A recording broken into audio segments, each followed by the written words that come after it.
was the 341st ordinary session of the Politburo, and I'm going to read out to you the deliberations that took place. You, I think, have all been distributed copy of the speech, of the address made by His Excellency, the President.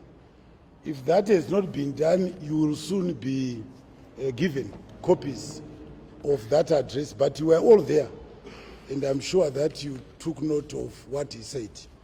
And what I'm going to read out to you is reinforcing more or less the same themes and the same messages, the same warnings and the same concerns. So I start by reading the deliberations. The Politburo had a presentation from the Minister of Industry and Commerce, Honorable Dr. Sekai Nzenza, on the programs that a ministry is doing to respond to the devastating effects of the COVID-19 pandemic on the industry. She reported that a ministry is doing an impact assessment to determine how many companies and industries have been affected, with 17% of enterprises having closed temporarily. The ministry is taking advantage of the stimulus package provided by His Excellency the President of the Republic, Comrade E.D. Mnangagwa. She also said that 60% of raw materials come from agriculture, and as such, they are in consultation with the Ministry of Agriculture on how to recover and boost these sectors, mostly through beneficiation and agro-processing. She highlighted that before COVID-19, the country was importing several products, among them glucose, but now, due to restrictions imposed on us by COVID-19, they are focusing on import substitution, which is aimed at boosting local production, not only of cotton, but also local production of pharmaceuticals and fertilizers. A ministry is working also with cotton farmers to ensure that we enhance output from the cotton sector, so that import substitution can be effected and implemented on the clothing industry. The Politburo tasked a ministry to come up with effective strategies to monitor distribution of basic commodities to curb hoarding after subsidization. She also reported that the Consumer Protection Act is being mooted, that is the amendments to it, and which is proposed to protect consumers from unjustified price increases by unscrupulous business players. I need to add here that we had invited two other ministers of tourism, environment, and also of ICT. They sent their apologies and they were not able to attend, and that, I think, has also caused the proceedings to be shorter than were intended. There was also an issue of disciplinary issues, but nothing was reported on that issue. No new cases were placed on the table of the National Disciplinary Committee, and so there was, we hope next session, we may receive cases of or reports of cases of disciplinary action. We also received a report from the chairman of the COVID task force, that is Comrade Vice President Mohadi. It was a comprehensive report from the task force. The meeting uploaded the work that has been done thus far, which has seen the death rates relatively low despite the latest increases of positive cases to 936 due to returnees from other countries. The meeting also noted the motivating number of recoveries, which stand at 306. However, the fact that we have a relatively low death rate should not make us complacent, but rather we need to double our efforts in awareness campaigns, wearing of face masks, social distancing, as well as contact tracing and provision of adequate personal protection equipment.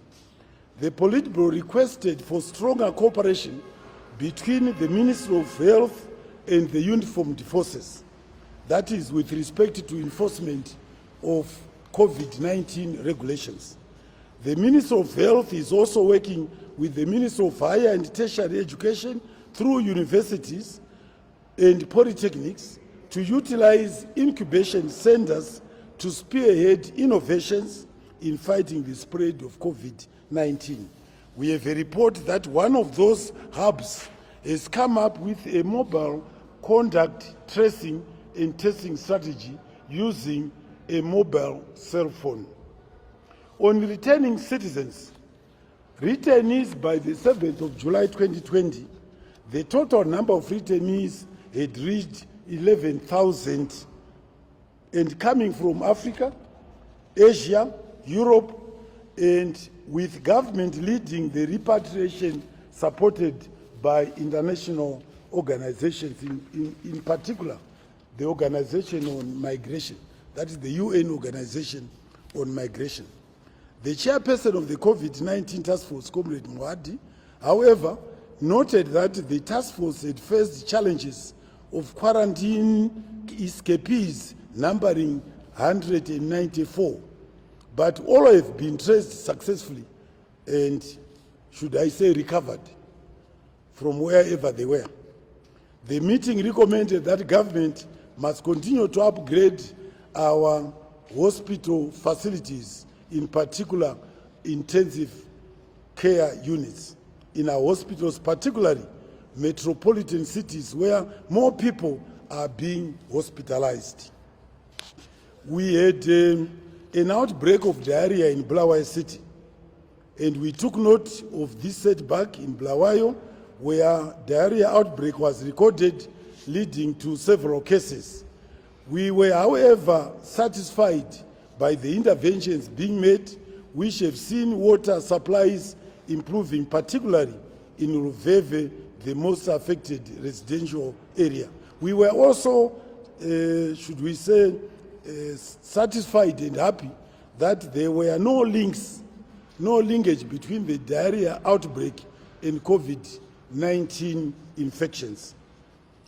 On arrest of COVID-19 regulation violators, with regards to face masks, over 1,600 persons have been arrested for violating this regulation. We encourage members of the public to observe the requirement to put on face masks seriously, and the law enforcement agents should intensify the enforcement of this regulation. We were particularly saddened that visits to Mbari seem to indicate a complete disregard of the provision requiring that they should wear face masks, both at the Musika and generally in the suburb. With respect to opening of education centers, schools and universities, the task force has also given the go-ahead for the opening of education centers, that is secondary and primary schools, ahead of the 28th July 2020, following the observation of COVID-19 set guidelines. So there have been guidelines issued to guide those who are going to open education centers, and where schools and institutions satisfy the authorities that they are going to comply, they can open ahead of the 28th July 2020. Universities and other institutions of higher learning have also been given the green light on condition that they have met the required guidelines. The same equally on the tourism and hospitality sectors. We are trying here to balance the need for earning livelihoods and keeping the economy running, and also the need for safety and prevention. And where we are satisfied that prevention guidelines have been put in place, I think we should allow economic activities to take place. Overall, the meeting commended the task force on COVID-19 for a splendid job well done thus far. The meeting also noted, as I've already mentioned, that Mbare is one of the potential hotspots because of the violations of COVID-19 regulations obtaining there. The meeting called for unity to succeed in the fight against the spread of COVID-19 in line with the presidential lockdown on the directive. The Commissar on my left presented quite a lengthy report on the state of affairs in the party and in the country. I wanted to preface my remarks by saying ZANU-PF has two eyes. While all of you, when you sleep, you shut all your eyes, ZANU-PF does not shut one of the eyes. It sleeps with one eye open. So we remain vigilant against the machinations of the enemy, and they have been very intensified in recent weeks. So we noted, regrettably, the continued weaponization of social media to vilify government, the party, and the first family. Being photographed with you does not mean that when you go out to commit murder, I was an accomplice. I think I need to make that very clear. The president is on many occasions, while receiving gifts on COVID, being photographed by people. Now, what they do out there cannot be associated by virtue of being photographed with His Excellency. And I think this goes for all of us. We should never be associated with criminal elements by mere fact that they cause to be near us and to be photographed. I wanted to make that clear. The vilification, which has no factual basis, shows the hand of hostile forces and foreign interests who have placed regime change a priority despite our efforts to re-engage. Clearly, it is very clear to us that there are foreign interests fueling and funding the proposed demonstration at the end of the month, and also being very active on the social media to vilify and undermine the government and ZANU-PF. So sadly, we are being misunderstood to think that when we say we want to re-engage, it's not from a position of weakness, as His Excellency has already said. It is because we believe in international solidarity, which was very key to our mounting the armed struggle. We depended very much on international solidarity, and we believe very sincerely and genuinely in international solidarity. So when we engage, it is to build international consensus and solidarity against colonialism, against imperialism, against interference in the internal affairs of other countries, something that we condemn very strongly. Sadly, these attacks are spoiling the good name of the country and its leadership on the global scale. This has to stop, and stop forthwith. It is very clear that the aim is a regime change agenda, a priority despite our efforts to re-engage. We have also noted the use of the same social media platforms to plan and organize for violent demonstrations aimed at overthrowing our constitutionally constituted government. Let me say this to Chamisa and those who are calling for demonstrations at the end of July. What happened on the 1st of August 2018 will never happen again in this country. What happened on the 14th to the 16th of January last year, attacking property, attacking persons, causing injury, will never happen again. We sent this warning loud and clear.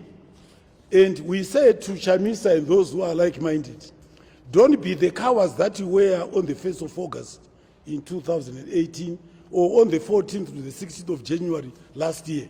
You were never to be found. You were in your house. If you do whatever you are threatening to do, come in front and face the music.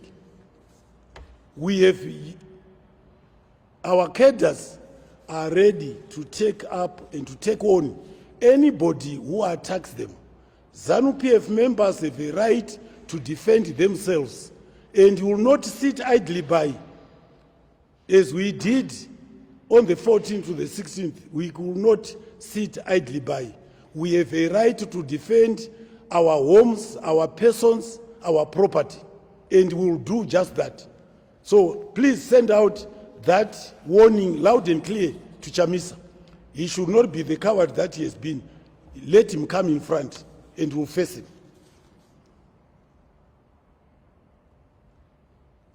We have also noted that those doing so must stand warned, and the law will not hesitate to deal with those.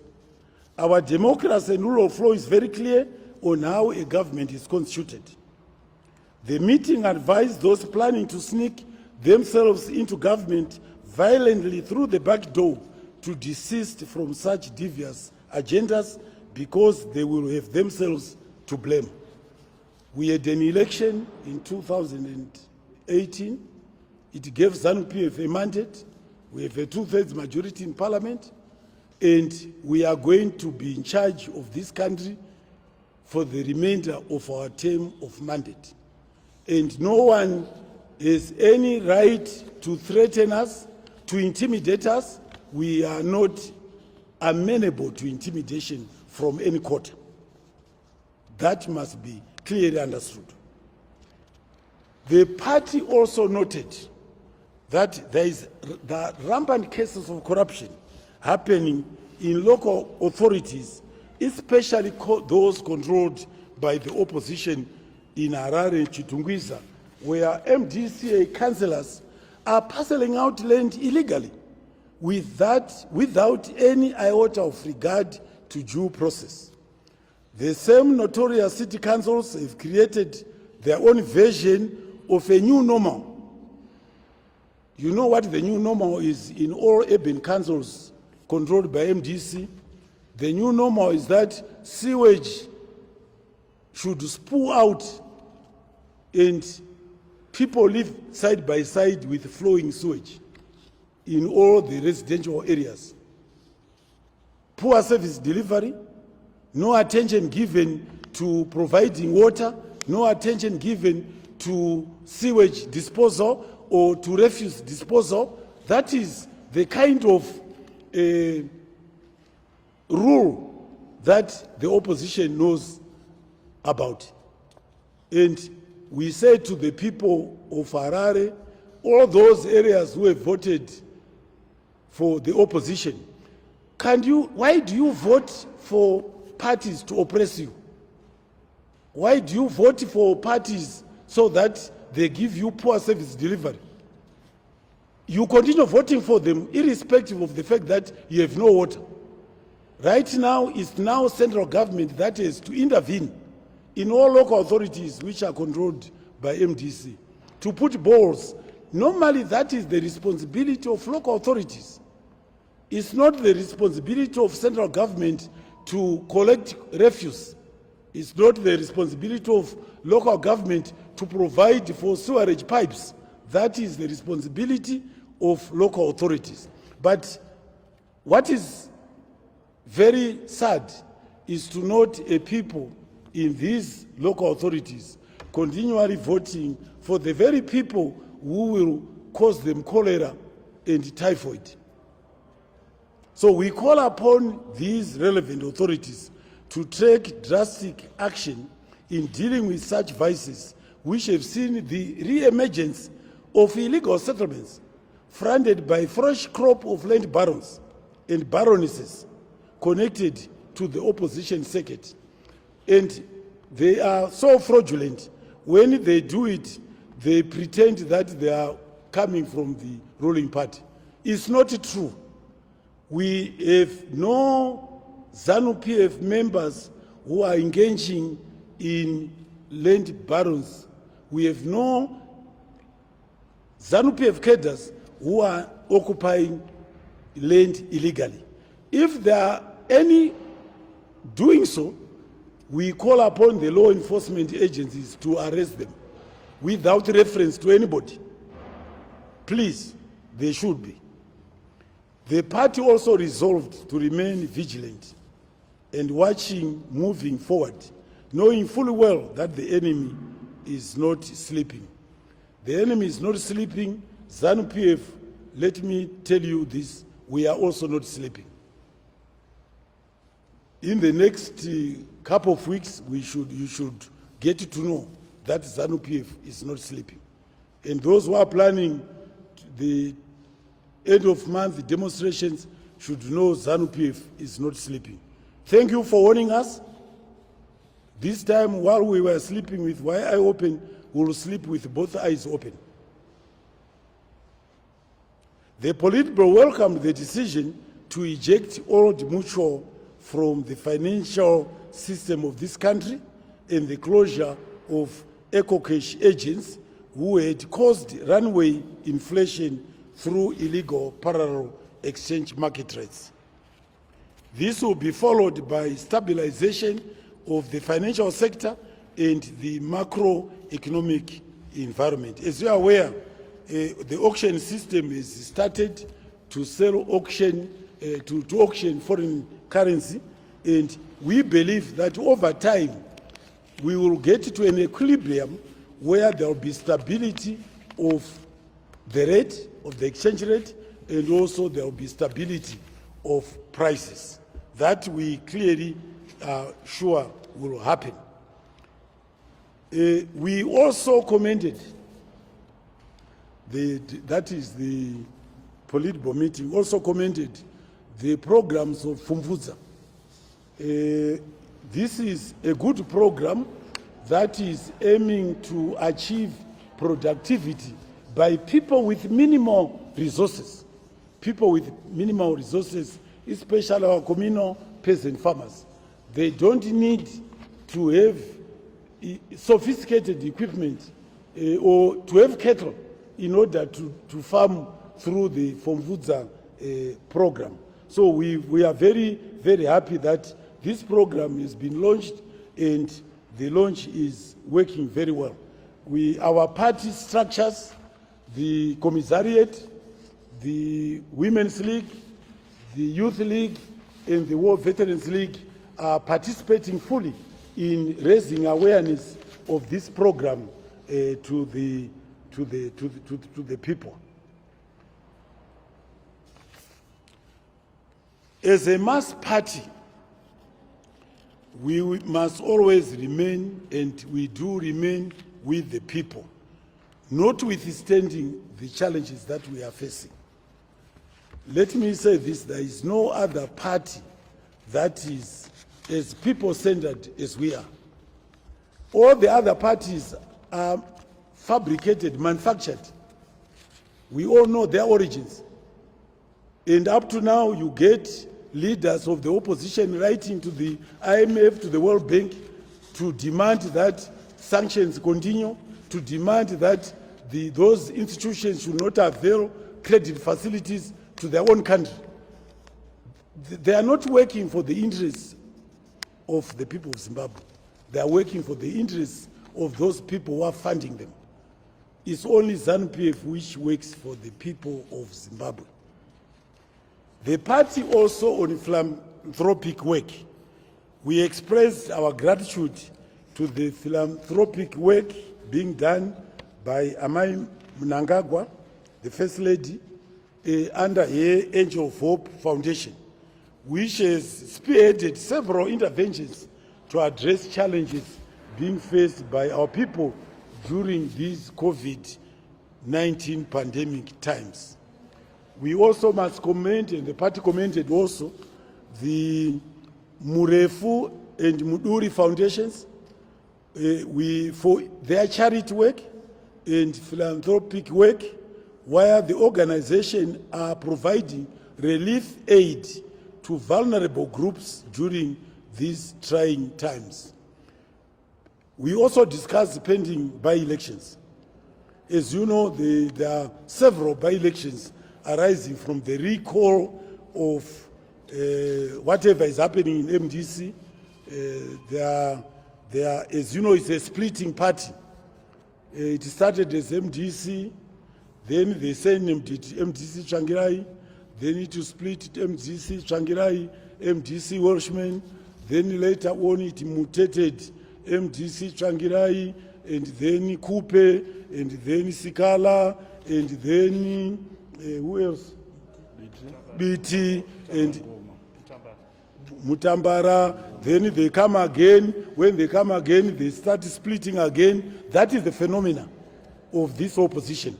I trust that this nation will not empower and entrust their lives into the hands of a splitting organization which does not know where it is going. It has no policy except to say, Mnangagwa must go. No other policy. No other policy to say, no, ZANU-PF must go. What they will do if they were to be given power? No, we will split. That, I think, is the clear message, which when we take power, we split, because their objective is not to govern the people. Their objective is to make money. They are representing the interests of foreigners. So we are taking steps we have noted these by-elections, and we are taking steps to prepare ourselves to contest and win. We are only waiting for ZEC to give us a signal whether they will undertake these by-elections during COVID lockdown period or not. Whichever comes, we are ready. We applauded the Women's League for its sterling work in fighting the spread of COVID-19 through its awareness campaigns. That is the end of my press statement. I will welcome questions. Let me say 5 or 6, up to 5 and 6. Yeah, my colleagues here will assist me. So the floor is open for questions from you. Thank God today we don't have activists, journalists. So the floor is yours to ask a question. Please feel free. Comrade Matema Danda is there. Comrade Tendai Chirao from the Youth League is there. Comrade Lima is there. And of course, himself, the man himself, the spokesperson is there. Feel free to ask your questions. Empty your chest. This is an opportunity when they are still there. Yes, young man. Malvin Parama Freelance. Speak aloud. Malvin Parama Freelance. My question is directed to Comrade Chirao. As we know, the Youth League is the vanguard of the party. So are there any plans or machinations to counter the 31st demonstrations by the opposition to ouster President His Excellency Emmerson Mnangagwa? No, I will take that question. We will never tell you what we are going to do. Don't you want it to, so that you can counteract what we are going to do? No, we don't do that. All I can say is what happened on the 1st of August, 2018, what happened on the 14th to the 16th January last year will not happen again. As to what we are going to do, that is our secret. So be rest assured, it will not happen again. That's the key. Just know it will not happen again. We are not here to discuss strategy. Any other question to any of the panelists? Yes, speak aloud.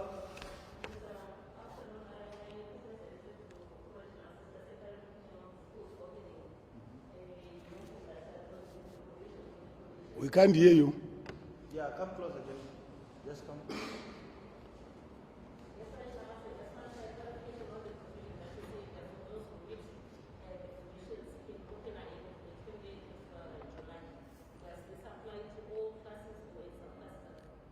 Yes, I believe so. What I think the government is doing, and I can be corrected, what the government is doing is to come up with guidelines sector by sector.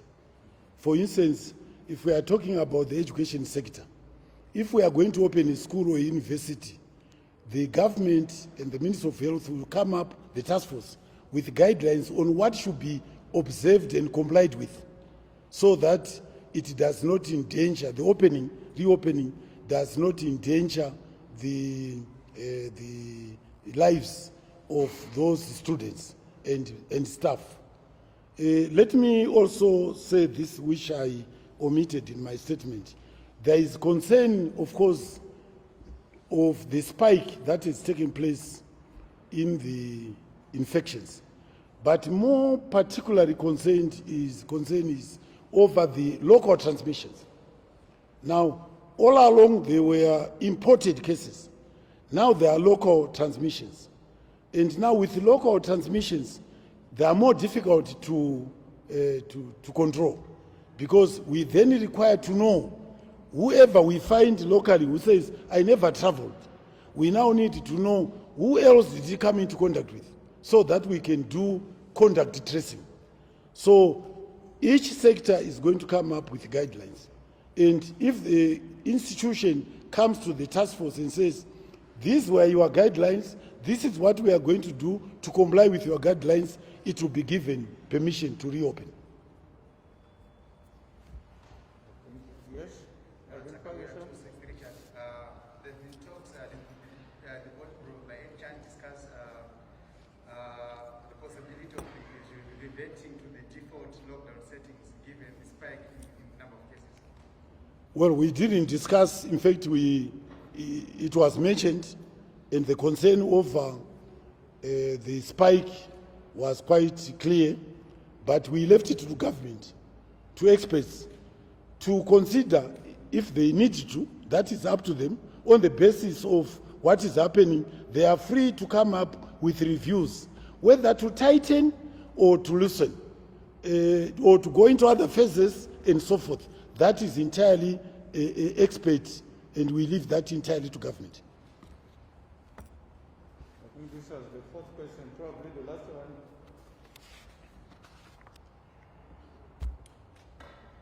Is there any? Yes, please.